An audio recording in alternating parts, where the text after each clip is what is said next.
Here we go, episode 127 of the Hardline Sports Talk. I'm Michael Merlo. That is John Michael Messere. A very special episode today as we're a week away from the baseball season. NFL free agency is wrapping up. We're about a month away from the draft, per se. The NBA's heading towards the postseason, and March Madness is finally here. So lots to do today. JM, before I get to the housekeeping, how are you doing today? I am doing great. Like you said, it's a great time right now. Very exciting. A lot of new things to look forward to. I would say I adjusted my bracket about 17 times today. Okay. But besides that, man, I am doing good. How are you? Doing good. Very excited for March Madness to start. I was telling you before, this is like the first week in maybe ever that I have no school during March Madness. Yeah. So you don't have school, you have work, but I mean, you kind of know the feeling, I guess, a little bit of having off during this. But I'm very excited. I'm pumped up. Before we start, make sure you're liked and subscribed on YouTube, following on our social media accounts. If you're listening on the Apple Podcast, like, subscribe, rate, whatever you got to do. Same thing on Spotify. We love and appreciate the support and the feedback. If we're doing something wrong, tell us, please. We'd love to know. We could always be corrected. Nobody's perfect except for myself. Right. JM, let's start with March Madness here. Going to ask you a few basic questions. We'll kind of just take a look through our bracket, see who we like, see who we don't like. It's going to be a lot of that, I think, who we don't like, and what surprises we do have. So I'm going to admit something I probably shouldn't admit before we start. I'm always locked into college basketball, and I'm, connected a little bit this season, but not as much as I usually am. So it was weird not having like the knowledge going in as I usually do. And it's kind of nice and relaxing to fill this bracket out when you don't feel like you know it all. Right. I mean, I'm surprised, with the that the CAA did not get you fully involved as a Hofstra basketball fan. Right. Year. Well, it's a tough season for the boys there. Good run. And the loss to, who we lose to? Stony Brook. Yeah, the good ball club. It's a brutal loss to Stony Brook. Them boys, Stony Brook, good ball club. Always nice when you lose to a team that's known for being a medical school, not a basketball school. You want to know something funny, though? Hofstra's star player from last season is on Alabama, and he is like a pretty good player, Aaron Estrada, and he's facing Charleston, who comes out of the CAA. Very interesting. Is that full circle moment? A little bit. Agreed. I mean, in terms of Big East basketball, I was definitely well-versed. I was going to ask you if you wanted to talk about that. Yeah, I mean, it's just ridiculous. I mean, the three teams out of the Big East, I don't think anybody wants to hear it anymore. We're excited about March Madness now. But after Sunday, I mean, that Monday morning, just woke up pissed at the world. How are you not pissed? Six Mountain West teams and three Big East is just a smack in the face. And, it's not even for St. John's sake. Like Seton Hall as well, with the 13 wins in the Big East. They beat UConn, a 20-plus win season. They beat us. They beat St. John's twice. Like, it was a great season for them. Yeah, I thought Seton Hall deserved it over St. John's, but I mean that loss obviously to St. John's earlier in the Big East tournament doesn't help. Yeah. But yeah, Seton Hall definitely had a gripe, but I think the Johnnies for sure. I mean their net rating, Well, that's the thing.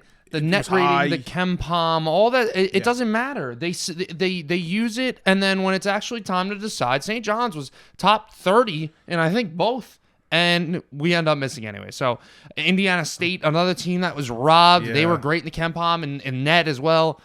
Doesn't really make a lot of sense. And I'm really just starting to think now, why not just load your schedule in the beginning with bad teams? Like, don't even worry about trying to make your schedule a little more challenging out of the conference. Non-conference, Stack as many wins as you can as possible, and then do whatever you can in conference play, because it seems to not matter. How about Virginia last night, man, against Colorado State? That's a good showing, 42 points. 42 points and a 25-point loss. That's exciting. CYO game. 14 points and a half, CYO game. Yeah, I mean, did you see the guy that predicted exactly what was going to happen earlier in the day on Twitter? How funny is that? That was great. That guy should go buy a lotto ticket. Nailed the prediction. No, I mean, seriously, how many times in St. Rose CYO did we have more than 20 points in a half? And there's no stoppages.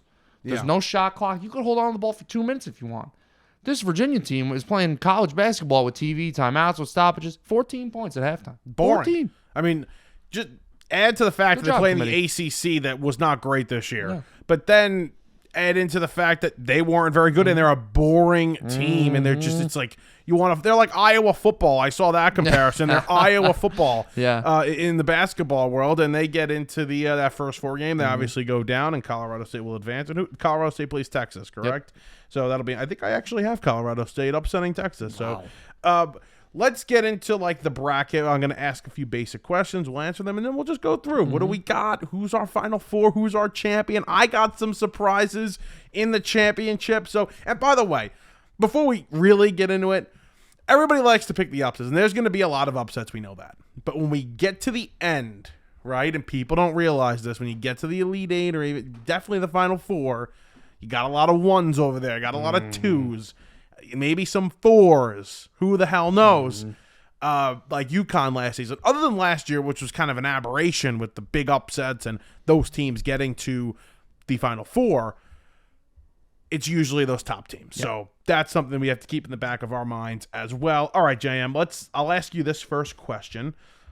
What's your biggest upset in your bracket? Ooh, that's a hard-hitting question right off the bat. Let me just say that, first of all, let me introduce the people to my infinite money glitch, which is every year. I started this tradition last year.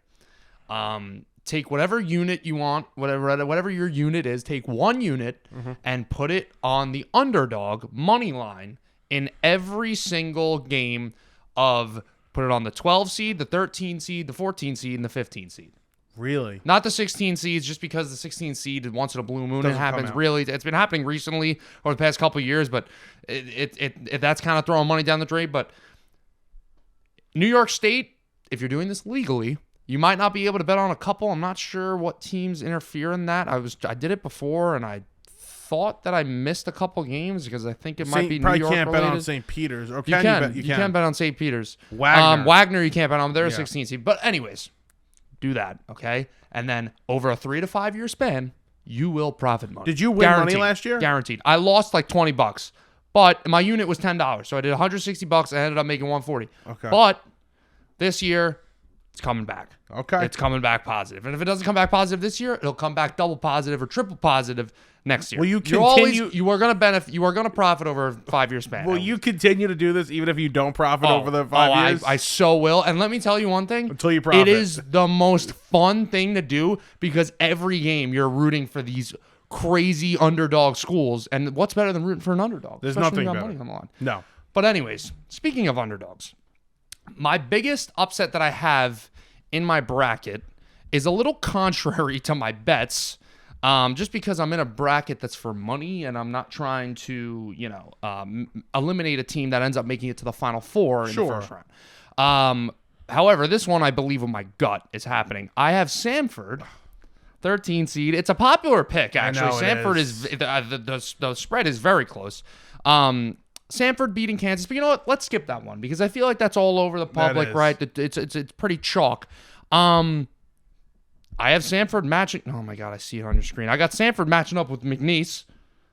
I got McNeese beating the Zags. Well, the Zags aren't that great this year. The Zags are not that great. They're overrated. They should be a 5 seed. And I got the James Madison Dukes getting the victory over Wisconsin in the first round. I also have that. I'll go a step further. I got the James Madison Dukes beating Duke. So do I. In the round of 32. Why do we have the same bracket? Why do we have the same bracket? You got anything else? Oh, I concur your statement of Samford. Kansas is not deep and they are banged up. So I think Kansas is, it actually might be a little too chalky at this point. Yeah. I think everybody has this 13 seed Samford, who's good offensively, high pace team, good guards, beating Kansas, who we get just banged up. Yeah. So I have that matchup, and I have Samford in the Sweet 16. This isn't as chalky. I have St. Mary's in the Elite Eight.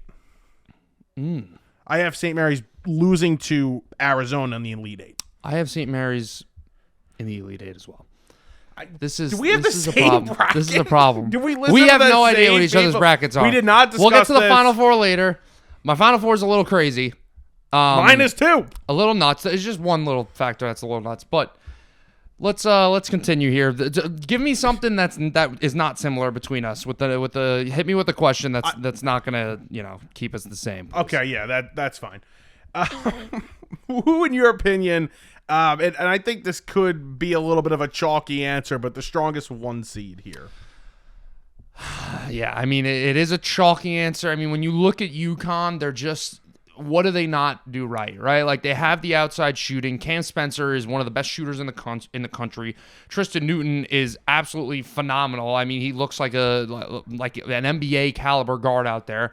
Donovan Clingan, to me, isn't even the number one highlight of this team. Like, if I was, from seeing St. John's play UConn 3 times this year, going into those games, you weren't worried about Clingan as much as you were about a Cam Spencer who could just consistently hit outside shots, also could shoot off the dribble. Like, we're not talking about just a strictly catch and shoot guy. Like, this guy is a scorer.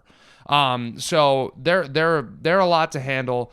And they're just so well coached. As much as I can't stand them, as much as I can't stand Hurley, they're so very well coached. So I'm gonna say UConn. I feel like Hurley's great for the sport too, and I'm not even gonna answer that question. I agree with you. Here's the better question: take and exclude UConn, because I really do think UConn is in their own class, and somehow, as dominant as they were at the end of the season last year into the tournament, as dominant as they were, somehow they are better this year. It might be by a significant margin that they're better this season, even heading into the tournament, and not overall, because obviously 31-3, fantastic year. Of course, they're better than the year they were the 4 seed.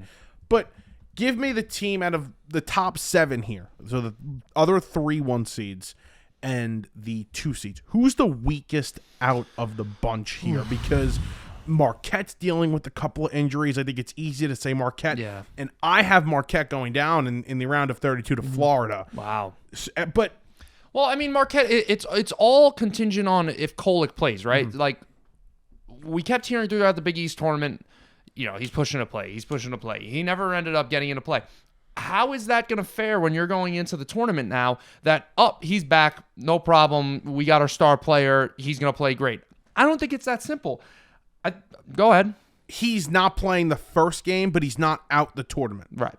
So they have it like, so he's going to play on. I mean, how long is this going to go for? And when he is a full go, is he just going to be a distraction on the court? Is he going to be a decoy? Right. Like, how well is this guy going to be know play? What is on your Twitter feed right now?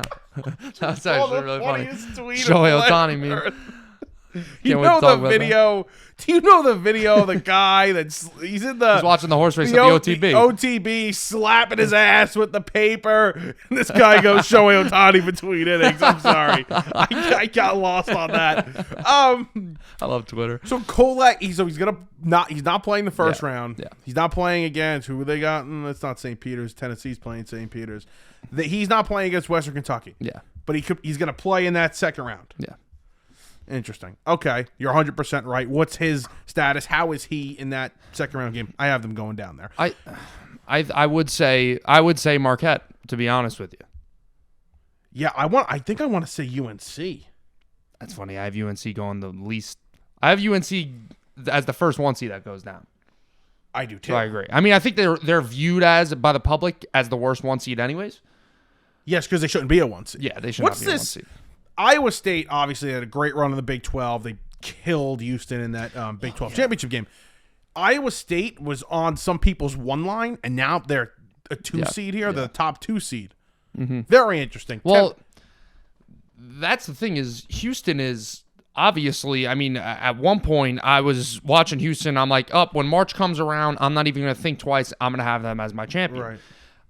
After watching them against Iowa State, scoring 42 points in a game, 41 points, whatever they put up in that game, I understand teams have bad games, but you want to be a championship caliber team. I'm not sure you could have a game like that in such a big moment against such a great team great teams that you're going to have to face as you go further on in the tournament, especially with Houston's injury problems that they've been having recently. Can they be fully healthy? I don't know if I can use them as my champion anymore. Right, and I actually just made a switch because I'm looking at Kentucky, because I have that Elite Eight matchup of them and Kentucky. And the thing about Houston is they're obviously a slower-paced defensive team. If you get them in that kind of game where you're moving the ball and you're scoring on that great defensive team, and they have an offensive performance like that, you can do that to them. They are capable of these kind of losses. So that's why I just make that switch. They're in my Final Four. Now, if they're not, Kentucky will replace them, although Kentucky's a chalky pick, and I don't like doing that. But that finesse kind of I'll take Kentucky. A lot of NBA players on that team.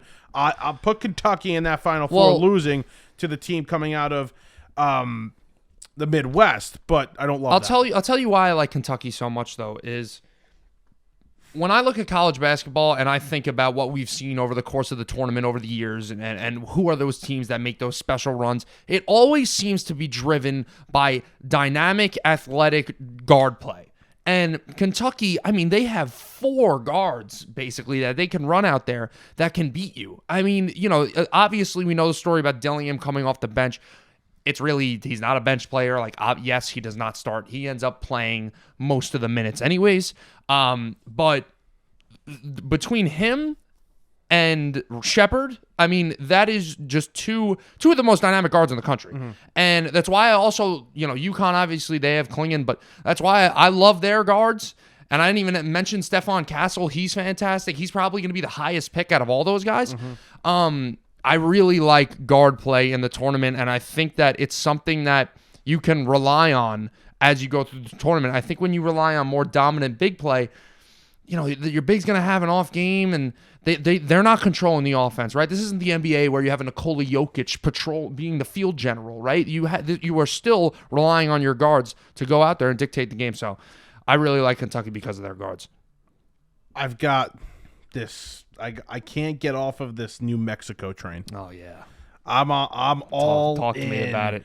On New Mexico. I got them Richard Pitino, baby. It's in the name. In the Sweet 16, I got them going down to Arizona, but have them over Clemson, got them over Baylor. I haven't even thought about Baylor because I love this. I just have this weird thing about New Mexico, those Lobos over there. Oh yeah. And Mountain West. Mountain West. Gotta love Mountain West. Gotta love the Mountain West. They're favored over Clemson, correct? Mm-hmm. By like 1.5? Is that the case? They are. Listen, Vegas never does you any favors, okay? Yeah. They're telling you something right there. Question for you, and then we'll go to my next question, my overall bracket question. Mm-hmm. Give me the rundown on Creighton. Big East team. Okay. You know them very well. Give me the rundown Creighton on Creighton. is a very, very, we're talking top 5 offensive team in the league. Now, just like any team that plays great offense, if they go cold, they got no shot, right? So that's going to be what they're going to have to rely on, and that's why you never see, like, as much as I just talked about Kentucky, and I love them, I don't have Kentucky winning the national championship because it's just so difficult to sustain constant, rapid scoring, efficient scoring over the course of the tournament. You're going to have those games where you're not shooting well, and now you have to rely on your defense. That's where Kentucky's going to fall short, and I think that's exactly what's going to happen to Creighton. I also don't see Creighton really making it. I think I have them, I have them in the Sweet 16. That's where I have their road ending.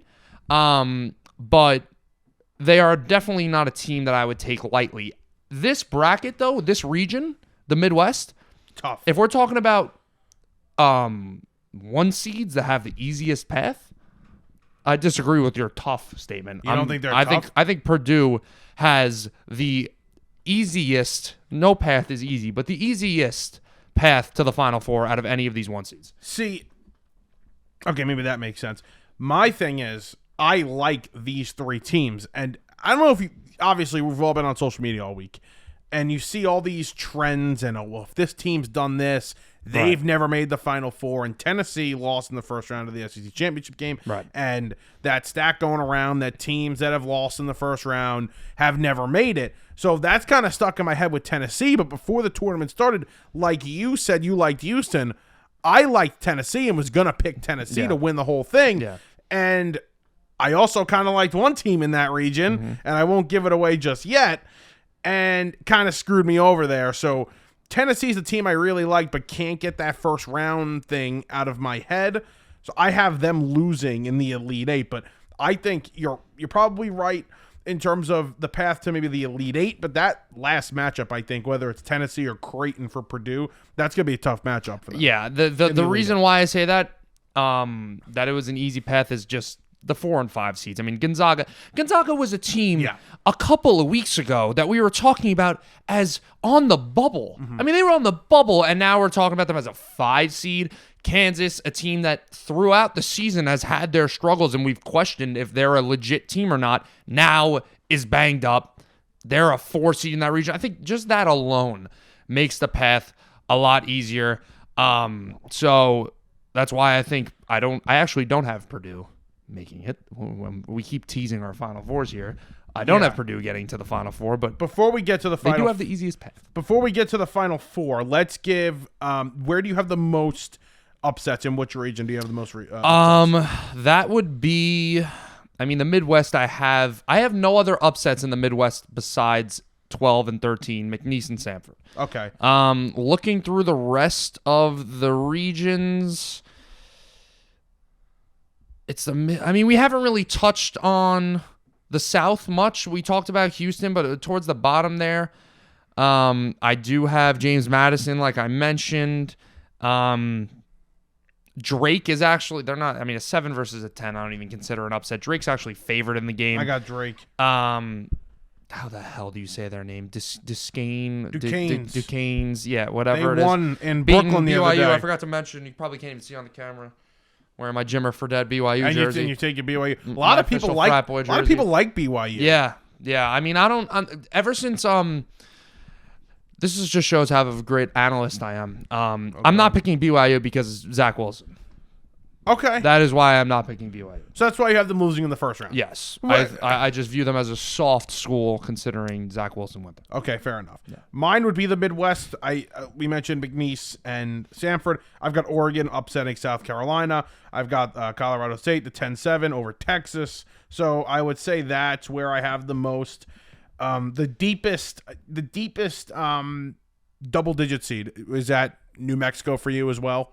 Or is there another team? In that region? No, just in general. In the that goes the furthest? bracket. Yeah. Double-digit seed would be New Mexico. Yeah, I got New Mexico going far as well. But I also have James Madison going far. So I have them losing to Houston. So those are 2 teams right there. All right, JM, let's reveal them. Let's reveal the Final Four. You go first. You let me know what we got. Okay, you want to go region by region? Yeah, we'll go region by region. All right.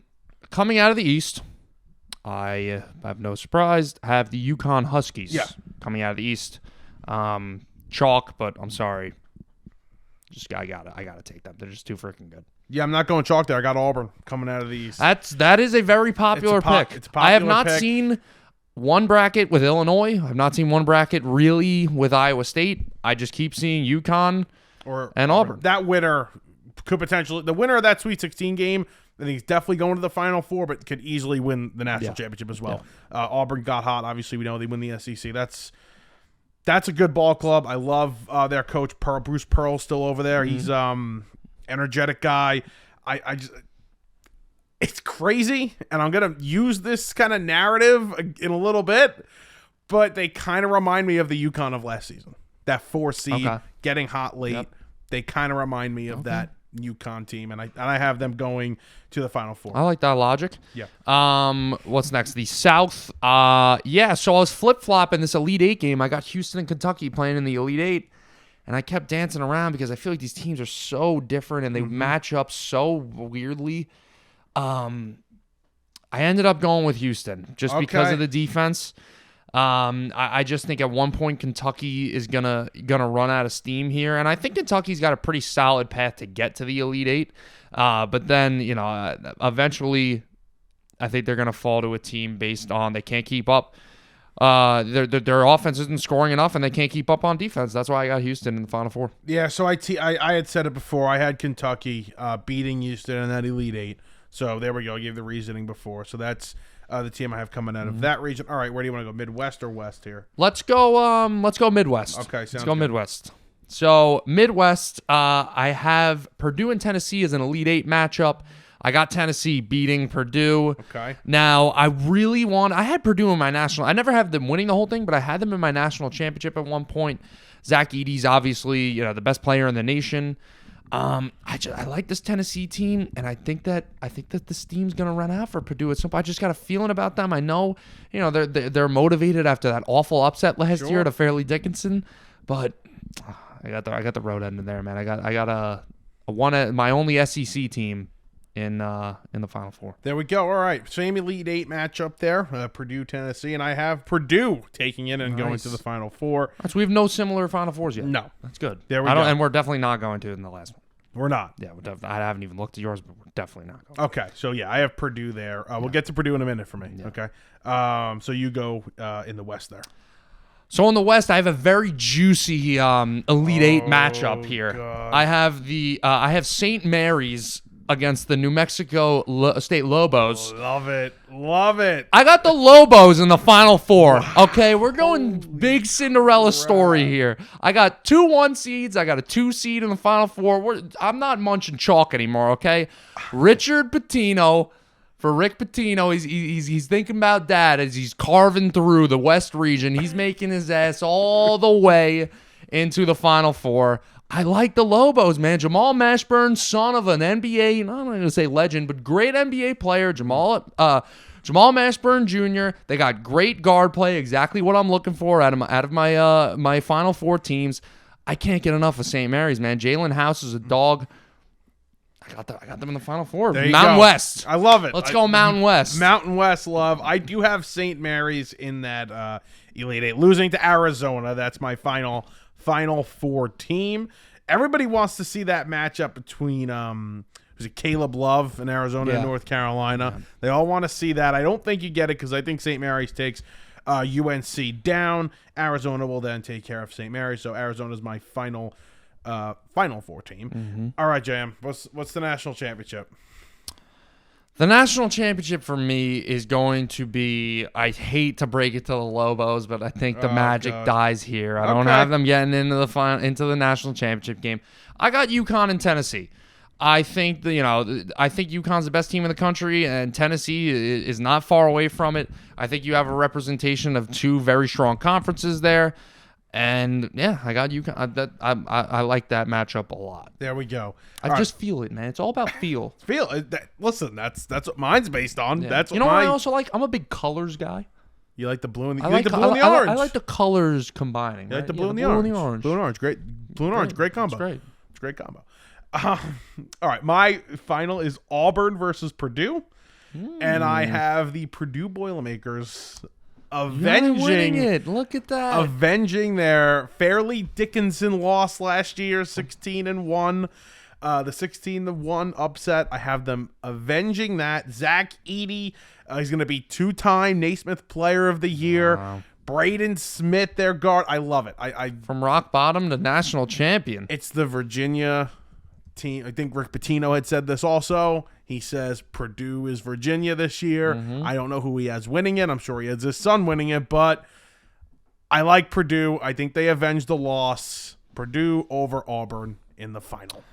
All right, I respect that, Mike. Listen, I've been teasing at it all day. I got UConn winning the national championship. Oh, you didn't give the winner. I'm not gonna. Yeah, no, I didn't. My bad. That's my bad. The one thing, Joe Biden picked UConn, and see now I'm second guessing. Okay, I don't. Joe Biden, there's no way Bro gets it right. But anyways, political show. We'll save it for another time. You have UConn. I have UConn. Okay. And Danny Hurley, as much as I want to punch him in the face, guy's a good coach. Guy's going to be screaming at the refs the whole game, I'm sure. Yeah, they're repeating. I got them repeating. I got them representing the Big East well. So JM's got his Big East foe winning the championship. Very nice. Love the Big East. Love the East Coast. The East Coast bias. Love the East Coast bias. Love East Coast bias. East Coast. Love it. All right. Listen, it's the greatest Thursday, Friday, Saturday, Sunday here we got in a very long time. Enjoy March Madness. Enjoy your brackets. There's going to be a lot of bracket busters, so get ready for those and really enjoy it. I cannot wait for tomorrow. All right, we're going to get into the NFL here very quickly with baseball. So a lot going on with Ohtani and his translator. We really don't have all that information at the moment. We're going to stay away from that story for now because it literally just broke. So we'll talk about that, whether a clip needs to be made throughout Merlot's linked to it. Yeah. No. He is the bookie. I'm not. I would like to be, though. Anyway, so we'll talk about that. Next episode, we have our MLB preview show, our 4th one. We're very excited for that. That'll come out next week. That'll drop on opening day next Thursday, most likely. So we're very excited for that. So we'll talk about Ohtani and everything. And Snell, Blake Snell's a Giant. We'll talk about that on the preview show as well when we talk about the Giants. So lots to do with baseball. next week. Yes. And of course, the season started without anybody knowing. Yeah, no. In the middle of the night. So, dude. It's terrible. It's terrible. Listen, I know that like baseball pissed both of us off last year, right? With our teams. Just, we checked out. We just got checked out, right? And that's not like us. I mean, I think the show was basically, we started with baseball season. Yeah. Me and you, there's no questioning our fandom to our teams and our fandom to the sport. But my God, like what are we doing lately, MLB? I mean, I like to think that I'm well versed in the sport, like I just mentioned. And I got to wake up this morning and see a text say, "These games count, by the way." And say, what? They do? It's not good. It's not good for the sport. I understand you're trying to grow the sport globally, but man, is this brutal. Do the spring training. Do an exhibition game there. Send the A's and the Rockies there. Don't send the Dodgers and the Padres at least. So, yeah, bad job in Major League Baseball. It's like, I think you've said this over and over again. They take, one step forward and two step backwards. The rules are great, and I don't even realize there's a clock anymore, especially when I'm watching these spring training games. I don't even know there's a clock, and the game is moving, and it's fantastic, but... Yeah, this is a bad move by them. I know it upsets some people when I like to bring up NASCAR, but it's a good example in this. Last year NASCAR introduced a Chicago street race. That was, they don't do street races, and they made it a huge deal. And F1 did the same thing with the Las Vegas Grand Prix, right? Yeah. NASCAR this year, it's their second time doing the Chicago street race. They were putting ads up, commercials, in February. The race is in July. Yeah. So the fact that Major League Baseball was not pumping this in people's faces, pause. Wow. I didn't even... Wow. Anyway, move on. Bad. No, really, like, what are they doing? I knew about it. I knew that it was happening, and this is because I'm fantasy baseball commissioner, right? And as like a... what's the deal with that, by the way? We got to figure that out. Oh, okay. Side note, I had to write a side note that there's going to be a game played a week prior, and I wouldn't have known this any other way, but I did have the common knowledge, and I knew they were going to Korea to play a game, but, man, it counts? We serious? Whatever. That's a discussion. They did that years ago. I don't know if you remember. The Dodgers played in Australia. Yep. I remember this. I remember watching that game, and back then I was a little more aware that it was going to count. I vividly, for whatever reason, remember waking up before I went to school in elementary school at Lockhart, watching David Ortiz, I think in Japan, but I don't remember if it was a regular season game or an exhibition game. What? This is going to sound really weird that I know this. Okay. That game in Australia, Scott Van Slyke had a very nice game that day, I remember. Jesus Christ. Legendary corner outfielder for the Dodgers. Nice beard on him, too. Yeah, Scott Van Slyke. Yeah, look him up, kids. That's concerning. Yeah. That's very concerning. All right, let's get some football here. Mm-hmm. I said to JM right before I clicked record here, and I said, let's start positive. Let's go Jets. Yeah. And JM said, well, that's usually not what we say when we talk about the Jets. And I was like, don't get used to it. But right now, I mean, the Jets... I don't want to say they're winning the offseason because I'd have to really go through and see who's had the best offseason, but they're doing a pretty damn good job. They've really fixed this offensive line, adding some veteran weapons here. Tyron Smith, Morgan Moses, even, John Simpson, the guard. Mm-hmm. That shouldn't be overlooked as well. They've done a good job here. Maybe a little bit more depth, but that's something they can address in the draft. And, of course, the big move to go get Mike Williams. Yeah, the depth needs to be addressed. But, when the Jets first opened up with free agency last week, there was criticism. Twitter was going crazy. Jets Twitter was losing their minds.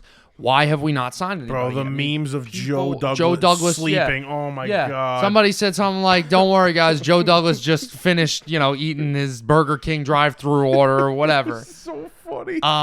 It was. What was the really funny one? It was like, don't worry, guys. Robert Saleh and Joe Douglas have finally... They put up pictures of Sleepy Joe, like Biden sleeping. I was like, this finally is great. Figured out something. But, I mean, that's what they were doing. They were really just not making any moves. And I think the first move they ended up making was maybe Kinlaw. And then they got ripped for that. And they got ripped, yep. And the John Simpson move were two moves that they, finally made. They extended Greg Zuerlein, which was hot, by the way. That's huge. But anyways, what the Jets were doing is... when you had reporters tweeting, the Jets seem to be wanting to play bargain ball here. Like, wait for the guys' prices to drop and start swooping in on those guys that in that second wave now that are signing. And looking at that, it made you think, all right, so we're getting leftovers. We're not really going to go out and get the elite talent. I mean, Tyron Smith is probably the best free agent tackle that was out there. Obviously he's had some injury problems, and I don't think the Jets, I think they would be stupid to anticipate that the guy's going to play 17 games for them next year. But you would like to hope that he's going to play at least 12 or 13. I think they've done a really good job. The Tyron Smith deal is a deal. I mean, you have a $6.5 million floor there where he can earn up to $20.5 million, but those incentives are all playing time, and I'm very surprised that he ended up taking that deal. The Jets were surprised he took that deal. It just kind of floated it out there, seeing if they would get him to bite. They did not think he was going to accept it, though, when he does. It's a fantastic contract. And again, it's something that he has to earn. He needs to, to get to that playing time. And that money doesn't go against the cap, which is very nice. Yeah. So it's a perfect contract for the Jets. I'm just shocked he took it. Yeah. Then you get Mike Williams. He signs, what was that, on Tuesday? You had that whole, that guy on Twitter, man, NYJ, Matt. NYJ Matt, yeah. Oh, my God. How funny was that? Yeah. And the Jet Twitter accounts, social media accounts, really played into it well. That was fantastic. But, yeah, I mean, that's a big signing, too. I mean, we talk about injury with Tyron Smith. It's going to be the same thing with Williams, but if he's healthy, he's the perfect complement to Garrett Wilson as the number 2 receiver on this team. Right, and I think that that's not something that we talked about enough, was the Jets wide receiver room going into the season of, wow, this is very weak and is really, it still lacks depth. I mean, I think at this point, Lazard's as good as gone. There's been rumors that they're trying to trade him or whatever. I think the fact that they got Mike Williams, a guy who is a bigger body receiver, a guy who's supposed to make those contested catches for you, be a red zone target, those are all the things that you signed Allen Lazard to do, right? And Mike Williams, nobody's ever said that Allen Lazard is just as good as of a receiver that Mike Williams is. No. But I think especially at the points in their careers after the year that Lazard had last year especially, the gap is pretty big now. So I don't see the Jets keeping Allen Lazard to be their number 3 or 4 wide receiver and making $11 million a year. So if they could trade him for a bag of footballs, I think they would do it. Yeah, have to be happy, though. Thus far, and now it gives the Jets a lot of opportunities in that first round, whether they want to take Brock Bowers, whether one of the receivers they really like is there, whether they want to take a tackle at 10, or I think is becoming a little bit more of an enticing option, possibly trading down, getting back a second-round pick if somebody wants to trade up for a quarterback or a receiver, whatever they want to trade up for. I don't think that's a bad idea either. But either way, the Jets have options now with that number 10 pick. Well, they're in an interesting spot because I would like to think that it's a win-win, because if you stay in the top 10, I think the top 10 in this year's draft class, top 10 or 12, especially top 10 offensive players, are elite. I mean, compared to previous drafts, the talent that you could get at the bottom of the top 10 into the 11, 12, 13th pick is still very, very good compared to the past couple of years. So the fact that you could get into Dunze maybe or a Brock Bowers or a Malik Neighbors or Brian Thomas, whoever is there at those picks, I mean, it speaks a lot to how great this draft class is. Now, if they trade back, like you mentioned, maybe get a second-round pick, we just talked about the fact that they need some depth. That can certainly help the depth of your offense, of your defense, especially the offense is really what needs the depth. Go 2 for 1. Get one of those second-round receivers or tackles. Yeah. Get the second-round receiver, get a tackle later in the first round. There's a ton of tackles that'll be taken around that selection. So, yeah, there's a lot of options that now Joe Douglas has. We know how Joe Douglas has worked past drafts, especially early on in the draft. He's done a very good job outside of 1 or 2 picks, which are the obvious ones that are difficult. He's done a fantastic job drafting early and making trades, whether it was up to go get Elijah Vera Tucker that one season. So we trust Joe Douglas to make the right moves in the draft, and with options, you got to feel good about it. What would you do with the 10th pick? I would trade back. I really would. Okay. I'd go get. Let's say trading back is not an option. What position are you taking at that pick? Depends on what's there. If Bowers is there, it's tough to pass on Bowers. I know Bowers is great. I'm just not comfortable with taking a tight end that high. Neither am I. And the positional value of, Daniel Jeremiah had actually wrote about this a couple months ago, where if you take a tight end, I forget the exact selection, but when you take a tight end, say in the top 10, you're paying him more than you normally would pay any tight end. Yeah. Because, it's not a position that gets paid a lot other than the top guys. So you're really overpaying in terms of money-wise for the tight end. So I kind of agree with you there, but he's too good of a player. He's great. Where the Jets are, if you don't love one of those tackles, maybe it would, but I'm always going to side on offensive line. To me, I don't think tackles is even a smart option for them right now. What are you going to do? You're going to have the guy sit on the bench for a year? Well, if he's your best player, yeah, I mean, you have him. You would have him be the swing guy tackle if he can play both sides, and then you have your left tackle after Tyron Smith leaves. Yeah, but I mean, and I like that option. This is we're not talking about quarterbacks here. We're talking about offensive linemen. To have a guy sit on the bench for one full year, the Eagles have done it. The Eagles have done it. They've groomed some guys. With first round picks? Maybe not with the first round picks, but they've groomed some guys to take over some positions. So do that. Go third round tackle. Listen, I think I would trade back is what I would do. I would trade back to, the teens. If there's a tackle I really like there, I'd take him. If there's a receiver I really like there, I would take him. And in that second round, I would take best player available. I know that the Jets roster seems to be really good right now, but I just think make it better. Like, don't worry about depth right now with the tackles in the first round. Worry about that later on in the draft. Do you want my prediction? I think they'll take Bowers. You do? My prediction is they'll take Bowers. But Rodgers doesn't seem to use tight ends over the course of his career that well. I mean, Robert Tonyan was like the one in recent history that he's used the most, but he was really just a red zone guy. They'll sell this as he's more than a tight end, and he's a receiver kind of guy, and he can block. And I think receiver makes more sense because right now your number 3 receiver is Alan Lazard / Xavier Gibson. What's their cap space like? It's getting a little tight. Because I don't think Boyd's out of the question for that number 3. They could have restructures coming up. I also think Odell is a serious option for them. No. I think that connection between Odell and Rodgers. This is getting a little too fantasy footballish now. A little too Madden franchisey for me. Let's relax with the veterans and the sexy, flashy signings. And okay, Brian Thomas. That would be great. Maybe Brian Thomas is in play. Would love that. We'll see what happens. I don't know if Odunze gets there. That's the thing. Because it seems like Neighbors is gonna be at this point. He seems to leapfrog him. Yeah, so I've gone back and forth on them, and now, I think last week I was on Odunze. Now I'm back. I think Neighbors is 2. Okay, but some people have Neighbors as 1. Chris Sims has Neighbors 1 and Thomas 2. Yeah, he loves to get himself in the headlines. Listen, I like Chris Sims. I think he's entertaining as all hell, and I do think to a degree he knows what he's talking about. But some of these rankings are just him trying to get himself into the news. I do think he knows what he's talking about at times, and Thomas is a solid player. Somebody had sent me his top 5 from a few years ago in the Garrett Wilson year. Yeah. And he didn't have Garrett Wilson in the top 5 of receivers that year, so can't really take his word for sure. And he's a lot. He had Zach Wilson as his number 1 quarterback. Yeah, he's hot takey. But, I mean, listen, nobody was right there because Lawrence might be a bust, too. Sure. Yeah, that's a good point. This is a make-or-break year for him. That's another story for another day. Can't wait for that. We'll definitely dive into that as football season gets going. But, yeah, receivers definitely an option. I don't know. They have options now. They don't have that yes, they have. They don't have that glaring need. But you say the only thing is kind of depth, and that's why I think trading back makes the most sense at that spot. Yep, you could get a later first round pick and a second round pick. Yes, which maybe a mid round pick too. It's important. It's a big jump to get the 10. It's important to get. I think it's important for them to get that second round pick back. You got to hope that.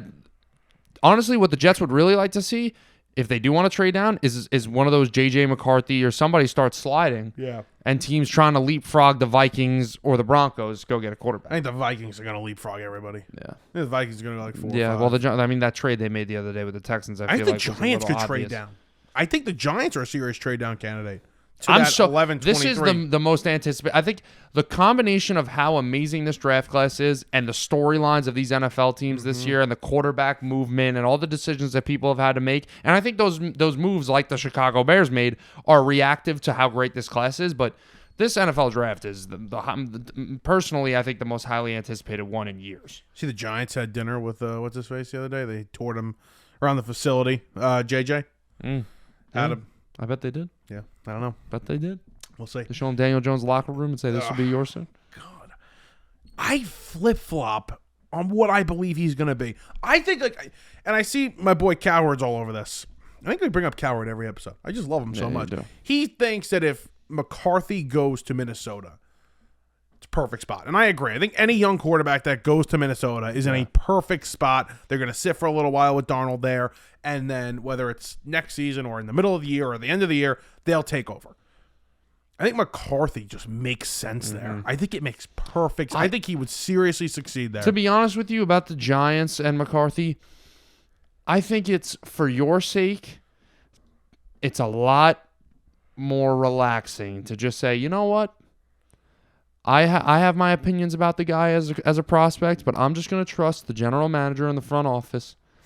If they like the guy, they like the guy. I don't know as much as they know about him. 100%. I don't know as much as they do.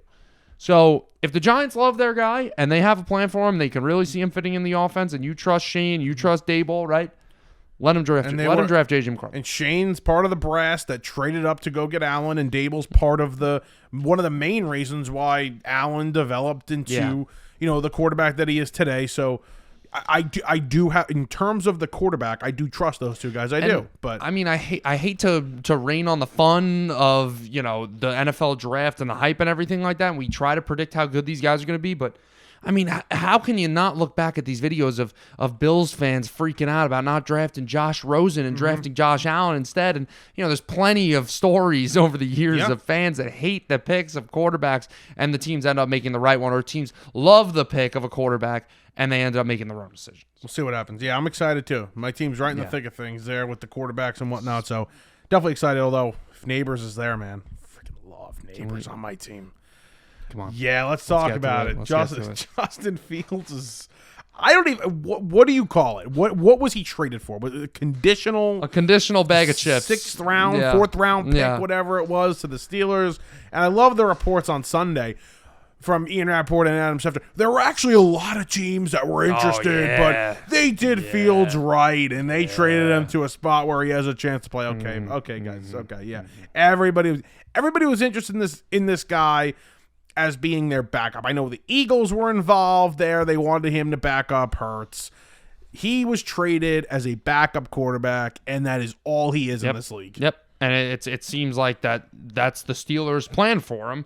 And I just want to say, actually, before we get into Justin Fields, I think Kenny Pickett is a sellout, okay? The fact that this guy, I understand the Steelers, might have told him that, even if we bring back Mason Rudolph, you're going to be the starter next year. Listen, dude. It happens. They brought Russell Wilson in. Sorry, you're not the starter anymore. You've been awful to start your career. I don't know what to tell you. The fact that you asked then for a trade to go to a team that has a $50 million quarterback who's a surefire starter, so you have no chance of starting now. Yeah. You just eliminated any chance of you being a starting quarterback. The fact that you okayed that, you're like, yeah, trade me to Philly. I'm cool with that. Soft. He just wants to be the backup on a winning team. Who knows? It is the best job in sports, honestly, being the backup. Being the backup is the best job in sports. Yeah. Although, maybe not there. Yeah, maybe not. Maybe not there. Yeah, what if Hurts struggles? Yeah, what if Hurts gets hurt? Now he's going into it. Kenny. Those people after you. Oh God. Merlo, just so dumbfounded, appalled. I don't even know the words to say about the reaction to this Justin Fields trade. Let me say this, okay? And clip this. I don't give a crap who comes after me, okay? The Chicago Bears fan base, you guys are the most pathetic fan base I have ever seen in my entire life. And I know it's not all of you, so let me explain. The ones that are going on Twitter, starting petitions for the Bears to put the number 1 as a jersey patch for the 2024 season, like Justin Fields is dead, okay? To do that on Twitter is so pathetic. I have to open my TikTok to sad edits of Justin Fields and read these pathetic comments like you're not about to get the greatest quarterback prospect that we have seen in quite possibly 20 years. You have ex-GMs saying they would take him over Trevor Lawrence. They would take him over Andrew Luck. They would take him over Peyton Manning going into the draft. You have people saying this, and you have the audacity to make sad TikToks? This is just an uneducated fan base. That's all they are. And, they were fooled by a bunch of cool runs, and they've been fooled by some flashy play because they've never seen good quarterback play before in their franchise's history. It's pathetic what you see. I'm on Bears Twitter, too. I'm also on the other side of Bears Hate Twitter as well. And it's a lot of fun being on that side, making fun of these clowns that have no clue what they're talking about. Meanwhile, Caleb Williams is going to make a pass over the middle of the field, and it's going to be a really good pass, and it's going to be a really great play, and they're going to be stunned like, oh my God. Listen, these people making sad edits and petitions and wanting to, retire his jersey number for being one of the worst quarterbacks in the league. Wait till they see Caleb Williams. Honestly, they're going to name their kids Caleb. Yeah. They're going to build statues outside before he even wins a playoff game. When they see how good this guy is, if they thought that was good, Jesus Christ, what is Caleb? They're going to kiss the ground that Caleb Williams walks on. So, I mean, you nailed it on the head. This is just a pathetic, insufferable, and uneducated fan base. Oh my God. Quarterbacks can actually throw between the numbers? Wait. You don't have to hold on to the ball for at least 5 seconds and then scramble around and get sacked every play as a quarterback. Make a cool run. That's possible. Oh my God! Wait, this is all possible. Wait, you can actually read a defense and throw up the seam when the safety's on the left side of the field and the guy's wide open down the right seam. That's a real thing. It's pathetic. I just don't understand. What has this guy done for Chicago? Like the love and the edits like we're talking about right now. Like what has the guy done? He's at least there. Trubisky took them to the playoffs. Listen, I've never had a true outing myself. Never had a true girlfriend before, but I mean, he's their first love. That's what it is. Because he made cool highlight clip runs. Because they traded up for him. Remember, everybody forgets that they traded up to get him. They traded up for him, and just that he was the hope. He was the franchise they were sold on the fact that this guy is going to be their first true franchise quarterback. And you see those cool runs and you're like, oh my God, maybe he's got it. Maybe he makes a throw on the run here. Listen, there were a couple of plays last year where I said, wow, maybe he might be starting to turn the corner, and then it's like all over again. He makes the mistake, and then you realize how bad of a player he is. And I think he embraced the fan base, and he played it really well because he truly embraced the fan base of the Bears. Yeah. And, played it off as if he's going to be like, what's the word I'm looking for? As they're out to get him. The Bears were out to get him, and they're trying to replace him. He's going to play, the good guy act. He pinned the fans. He definitely pinned the front office and the fans against each other. Yes. Play victim. Let me. So this is what I did throughout the week. Oh God! In preparation for the podcast, anything ridiculous that I saw on social media, whether it was a TikTok comment or a tweet or an Instagram post or whatever it was, I screenshotted it. Okay, here's one of them. Justin Fields. By the way, this comment has 1,002 likes. Okay, Justin Fields is what Lamar would have been if John Harbaugh didn't build around him and his skill set. So let me get this straight. So. The only reason, Lamar, basically that statement means Lamar and Justin Fields are equal talents, but John Harbaugh built around Lamar and around his skill set. So that's why Lamar is a 2-time MVP, a unanimous MVP, a top 5 quarterback in the league. So if the Bears had just built around Justin Fields' skill set, he would be an MVP. Yeah. All right. Yes. Next. Okay. Good. There's one. Good comment. Okay. Sending him somewhere where he won't compete to be a starter so you can get a 2025 6th round pick. Genius. Okay, let's break that one down real quick. First of all, why do the Bears give a crap that he needs to compete to be a starter? Who cares where they trade him? But right? they did technically. They gave him an option. That's the best chance that he has to be a starter. If they traded him to Philly, he's not going to be a starter. Right, exactly. Well, they did care about where they traded him, and they gave him, I guess, the best the best chance to start. So did that kid wrong, and the city knows it. Hope he does succeed in Pittsburgh. This is the narrative that I've seen been thrown around. Did the kid wrong, and the city knows it. Hope he succeeds in Pittsburgh. This is the thing that is just, I don't understand where this narrative is coming from, that the Bears did Justin Fields wrong. Listen, the Chicago Bears are, I'm a Jets fan, so I know what not putting a quarterback in a good situation looks like. I understand Matt Nagy didn't work out. Okay, yeah, the guy went through a couple offensive coordinators. The roster wasn't the greatest. He never really had the greatest weapons. The Bears put him in a pretty good spot this year, right? You had Cole Kmet, who's a above average tight end. They finally got him a number one receiver in DJ Moore. The offensive line actually was pretty good this year. As much as people want to say it wasn't, it was actually pretty good. He just holds on to the ball forever. So they spent money in free agency last year. They really tried to patch up that defense. The roster really wasn't too bad this year. They won a couple games with Tyson Bagent. They won 7 games, yeah. So why are we assuming that this is like they were putting him out there with scraps and they didn't give a crap about him and they just wanted him to fail? No, the Bears wanted Justin Fields to succeed. The Bears and Bears fans, you should be very proud of your front office and be in great support of Ryan Poles, in my opinion, because they made the rational, smart, organizational decision to say, you know what, this guy might not be the greatest quarterback ever.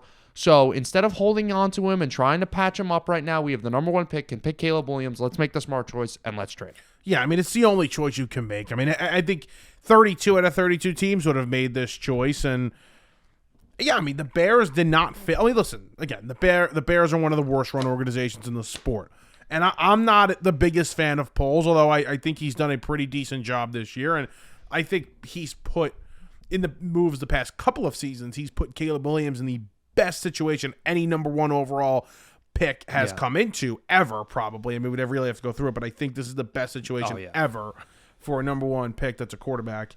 So they did try with Fields because they had to see what they had, because they knew they were going to have 2 high picks this year, whether Carolina was the worst team in the league or, whatever, not the worst team in the league, but they were going to have 2 top 10 picks most likely, and they would either trade up or have the number 1 overall pick. They knew they needed an answer this year.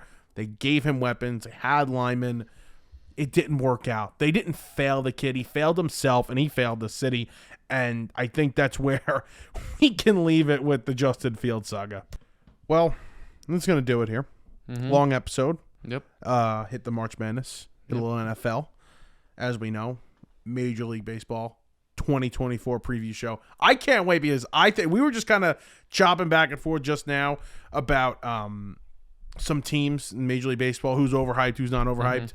I think we're going to have major disagreements over playoff teams, over who's going to be bad, who's going to be good, and ultimately our World Series, I think, is going to be very, very different. So I'm pumped. I can't wait. Coming off a year with a lot of parity in baseball, so there's going to be some looking into the next season. There's a lot. And I go a lot of different ways. And I want to leave you with this question, okay? Because on any show I'm on, I'm going to ask this question, and I think it's a real question. Is this the season, or let me rephrase? Does Major League Baseball you finish your need the Dodgers to win the World Series?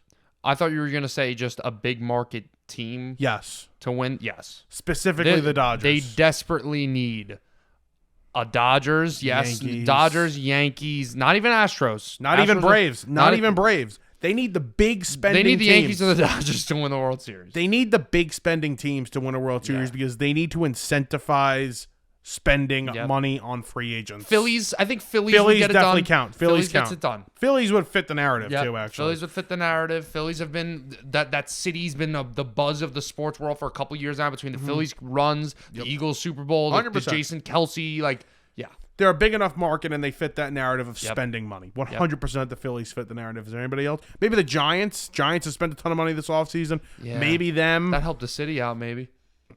Oh, that's clean it up a little bit. Well, nobody wants to go there on these last free agents signed there. Anyway, very excited for the preview show, our 4th one. So definitely tune into that, as opening day is a week away. Enjoy March Madness. Enjoy the NFL craziness. Enjoy the NBA. Enjoy all the sports. We'll talk to you guys next week.